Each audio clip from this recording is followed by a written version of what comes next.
kabar Anda pemirsa? Berjumpa kembali dalam Berita Mataram hari ini. Sejumlah informasi penting dan menarik lainnya telah kami siapkan untuk Anda dan berikut diantaranya.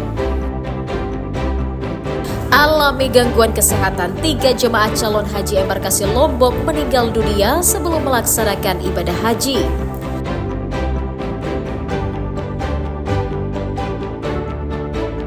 Berkomplot edarkan narkoba di desanya, 2 pemuda di Lombok Timur digerebek polisi.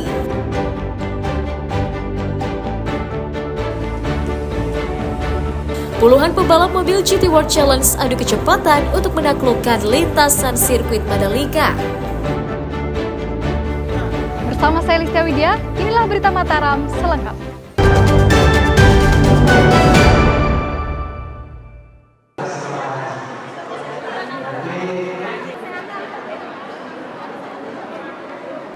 Tiga jemaah calon haji embarkasi Lombok dinyatakan meninggal dunia sebelum melaksanakan ibadah haji. Panitia haji mendata 3 jemaah berasal dari Kabupaten Lombok Timur dan Kabupaten Bima. Seorang jemaah calon haji bernama Fadilah, 53 tahun, asal Lombok Timur meninggal dunia di Rumah Sakit King Fahad Madinah karena mengalami gangguan pernapasan. Sementara 2 lainnya bernama Sapiin, 64 tahun, asal Lombok Timur, dan Siti Maryam, 59 tahun, asal Kabupaten Bima, meninggal saat hendak berangkat ke Tanah Suci. Kedua JCH meninggal dunia di Rumah Sakit Umum Daerah NTB karena sesak nafas dan serangan jantung. Kronologisnya ya, waktu berangkat tanggal 5 Mei, LOP 4 dari Lombok Timur ini, jamaah ini sudah mulai sesak di pesawat.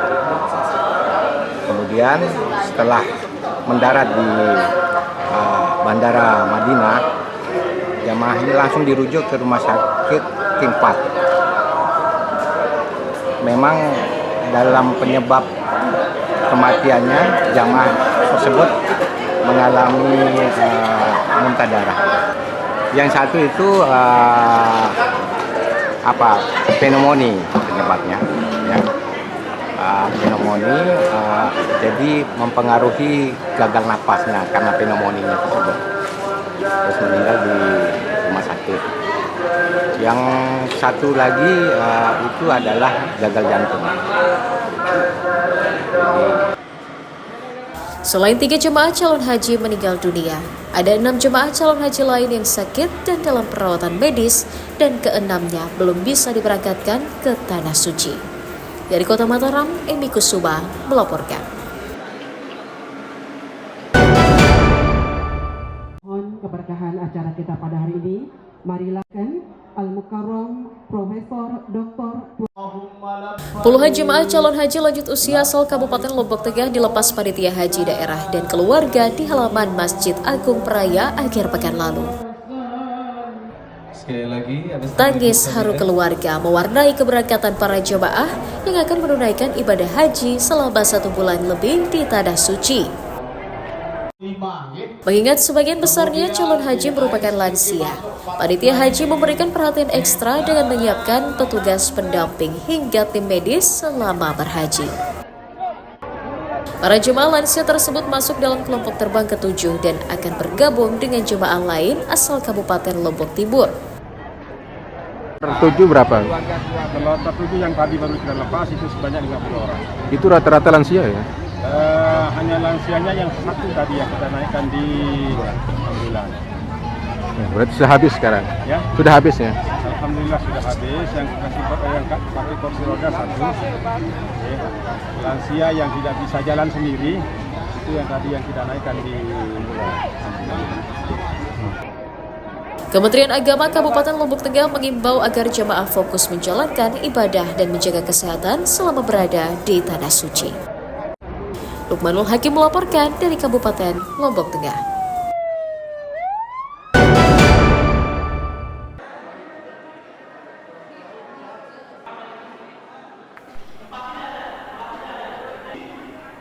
Ragam cara jemaah menandai koper agar tidak tertukar. Seperti jemaah calon haji embarkasi Lombok yang memasang berbagai hiasan pribadi hingga aksesoris unik pada tas dan koper bawaannya. Hal itu terlihat saat seluruh koper terkumpul dan hendak memasuki ruang pemeriksaan bagasi maskapai di Asrama Haji Lombaluk, Mataram.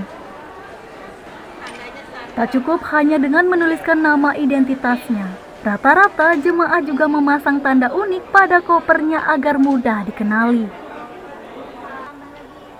Selain memasang foto dan barang pribadi seperti kain dan sarung, jemaah juga memasang aksesoris unik seperti gelas plastik, lato-lato, hingga sandal jepit. Karena memang rata-rata kan kopernya seragam, jadi kita bawa sendiri, terutama yang jinjingan, masih tetap agak sulit ngebedain kalau kita nggak tandain gitu. Jadi memang sih di baju koper itu, bungkus kopernya itu ada nama, lengkap nama, kloter, sus nomor paspor juga udah ada. Cuman biar lebih cepatnya lagi kita nandain itu kita pakai tanda sendiri. Seperti tahun-tahun sebelumnya, pemasangan tanda khusus pada koper bertujuan mempermudah jemaah untuk mencarinya saat tiba di tanah suci nanti. Boleh kan, karena mempermudah jemaah sendiri ketika dia di Madinah, dia tahu kopernya yang mana gitu. Kalau udah ada tanda, kalau nggak ada tanda kan dia agak cari-cari juga, dan kita juga bingung kadang-kadang dia petugas gitu kan nyari-nyarinya. Kalau dia bilang, oh ini tanda saya kain atau sepatu, dia cepat cari. Jadi yang ditemukan nih banyak kayak yang unik-unik Bu ya? Ada yang unik-unik, banyak banget ya. Panitia Haji Embarkasi Lombok tidak melarang jemaah menempel tanda khusus pada barang bawaannya. Namun, hanya memperketat volume barang bawaannya agar tidak menyalahi aturan maskapai. Dari Mataram, Emi Kusuma melaporkan.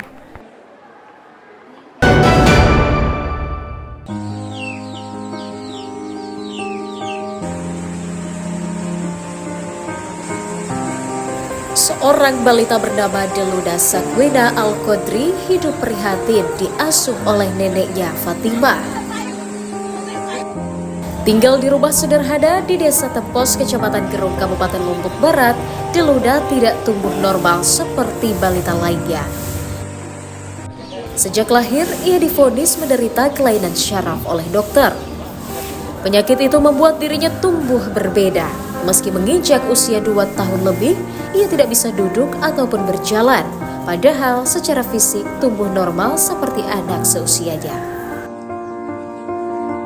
Fatimah mengatakan ia dititipkan Deluda sejak usia 1 minggu oleh kedua orang tuanya. Ia menuturkan cucunya sering kejang dan masih harus minum susu dan makanan untuk bayi. Meski hidup dalam keterbatasan ekonomi karena hanya menjadi seorang buruh tani, wanita berusia 63 tahun ini tetap bertekad ingin mengasuh sang cucu. Sayangnya, niat mulianya terhalang penyakit katarak yang membuat penglihatannya terganggu. Kini ia harus mengurangi aktivitasnya untuk bekerja di luar rumah. Baru dia lahir 2 minggu, dia tinggal anaknya sampai 2 tahun 3 bulan dia tinggal anaknya. Sekarang nggak ada lihat. Hanya ibu yang ngurus parkirnya? Iya, saya yang lihat.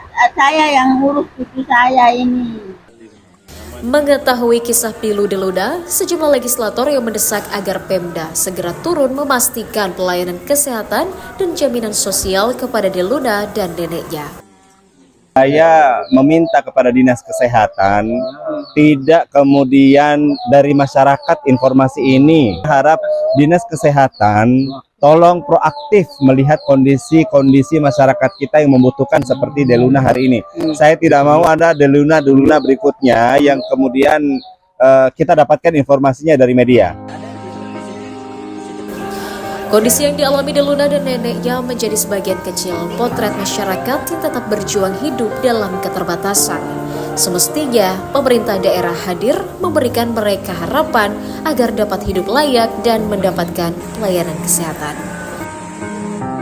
Hairul Amri melaporkan dari Kabupaten Lombok Barat.